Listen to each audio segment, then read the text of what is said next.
It's interesting that you say if COVID hadn't hit, you maybe wouldn't have realized. What is it about the pandemic that put everything in the spotlight? Can you point me to it? Yeah, well, I would love to say that like it was an eye-opening moment and that, I suddenly re but I didn't. I think the thing about COVID that pushed me was the fact that the university took the jobs away.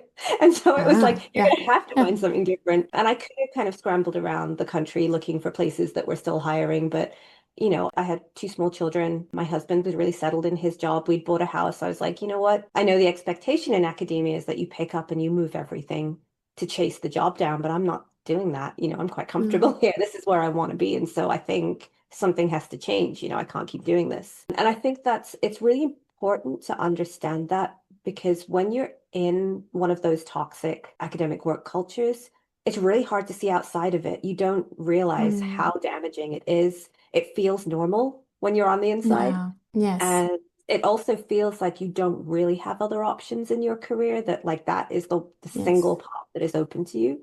And so I think a lot of energy and misery goes into that. And it's really, really hard unless something from the outside pushes you to realize what's going on. Yeah.